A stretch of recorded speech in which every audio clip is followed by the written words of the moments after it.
People claim they saw aliens after UFO crash landed in Brazil in 1996. Documentary reveals it sounds like science fiction. On January 13, 1996, the United States Air Force shoots down a UFO, which crashes 6 miles from a medium-sized town in southeastern Brazil.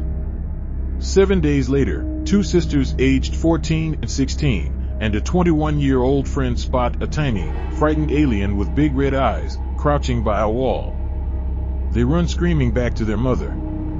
The Brazilian police and military capture at least 2 aliens, one of which scratches an officer, infecting and ultimately killing him, before dying along with its extraterrestrial comrades. The U.S. Air Force confiscates the alien bodies and takes them to an unknown location. A vast cover-up by the Brazilian military, enforced with death threats, lasts for 26 years. But if it's all made up, it is one of the greatest works of science fiction in history. Most everyone who hears the witnesses tell their story a quarter-century later is convinced. Documentary lays out the most convincing case yet that extraterrestrials not only exist, but have visited and died on Earth. A college professor and amateur ultralight pilot named Carlos de Souza said he witnessed the crash in Varginha, Brazil on January 13, 1996. In the film, de Souza describes the spacecraft as the size of a school bus, but shaped like a submarine with white smoke leaking out of a gash in its back. He compares the UFO to a malfunctioning washing machine, rocking and jerking around in the sky. De Souza says he ran to the site of the crash where he saw pieces of metal, like a thin aluminum foil, spread across the field.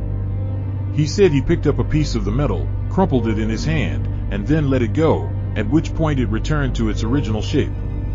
Immediately afterward, he says the military showed up and soldiers started screaming at him to go away. Go away! Go away! I'm ordering you, they yelled, as one officer held a rifle to his face. 7 days later, sisters Lilian and Valkyria Silva and their friend Katia Xavier were walking through an empty lot in between 2 houses when they spotted the creature just 8 feet away. I was in the front and they were a little farther back. Lilian, who was 16 in 1996, explains in Moment of Contact, directed by James Fox.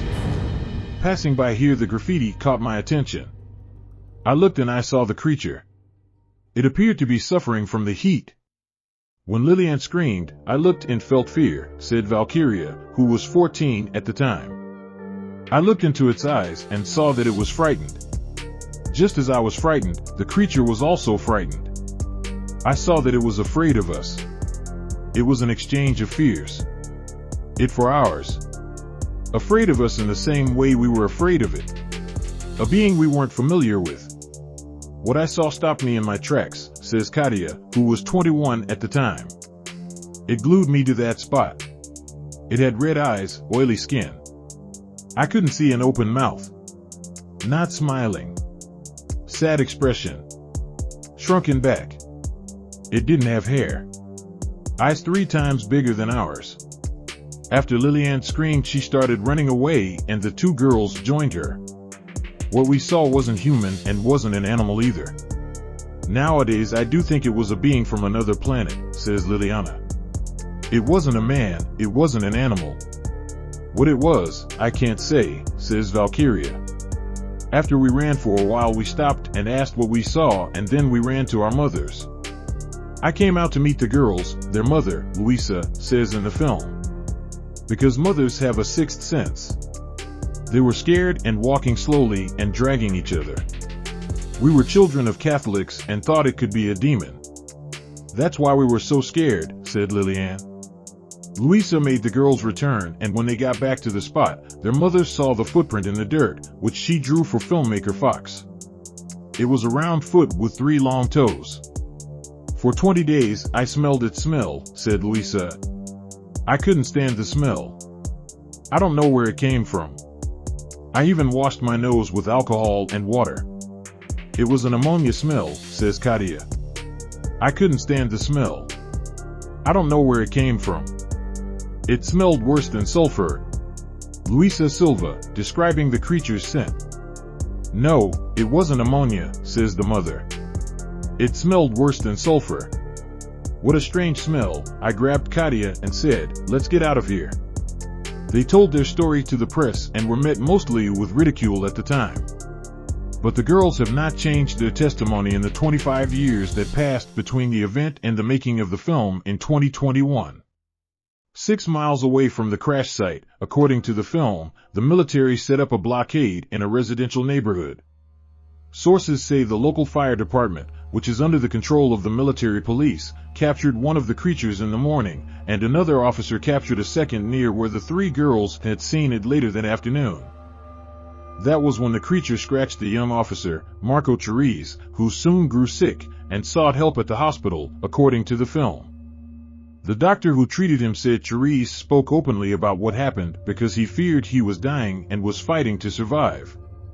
2 people who did not participate in the moment of contact spoke exclusively to the Post about senior Brazilian officials who told them about their own encounters with the creatures. It was skinny, weak, and fragile, said Vittorio Paccaccini, a civilian UFO investigator who said he was shown a 35-second film fragment of the creature by a senior officer in 2012. It had brown skin with an oil or grease on the body. It had a big head with red eyes and no pupils. The face was like a reptile, like a frog with strange red eyes 3 times bigger than ours and 3 protuberances on the top of its head. Paccaccini said the creature was alive, but looked like it was about to die. It made a little sound, he said. Like a bee. Patricia Fernandez Silva described 2 creatures that were nearly identical to the one described by Paccaccini and the 3 girls. She says the former sheriff of Virginia who learned she was a UFO researcher invited her into an office building in 2014 where he and 4 other officers interrogated her for hours. The whole time they were asking me about my relationship to Virginia, but I had never investigated the case. I knew about it, but I had nothing to do with it. Finally, the senior officer asked the other officers to leave the room. It was then that he showed her a color photo, shot on film, and printed on Kodak paper. In the photo, says Silva, were 2 creatures, one dead, and the other crouched in the same way the 3 girls had described it. It had 3, I won't say horns, but 3 high abscesses on the forehead, she said. He took the picture and said, "Are you sure you don't know anything about this day? Look at the photo." I was scared. But I said, no. I had no knowledge. The former sheriff told Silva that his hands had been paralyzed ever since he grabbed the creature by the legs. The man's hands were cupped, and he struggled awkwardly to pull the photo out of an old newspaper he kept in a transparent folder, she said. Unlike Paccaccini and the girls, Silva said the eyes of the creature were black, not red. But otherwise, she described identical creatures. The mouth was very small, she said. The skin of the alive one had a shine, but it was not an oily shine. It was kind of gooey, like he just stepped out of a swimming pool. It was wet, damp skin. Paccaccini said he has videotaped interviews with at least 7 military officers about the encounter that he is keeping in secure locations. After he accused the military of a cover-up, he said hostile drivers on 4 separate occasions bumped his car on the highway. On the 4th time, 2 shots were fired at his car. He said he has received hundreds of death threats over the years and, in 2004, he moved to Italy to escape. Moment of contact comes at a moment of heightened interest in UFOs. In 2017, mainstream news media covered reports by Navy pilots of UFOs, renamed Unidentified Aerial Phenomena, UAPs, recorded on infrared films. In May of this year, a Navy intelligence officer said the military had a database of 400 UAP incidents, but no evidence that aliens had ever been found. At the same time, the military has not ruled out that the UAPs are operated by ETs. In June, NASA announced it was joining the military's investigation into UAPs. Jacques Vallée, an astronomer and leading ufologist, said members of the public are increasingly starting to believe extraterrestrials are real. Please like, subscribe, share with a friend, and ring that bell.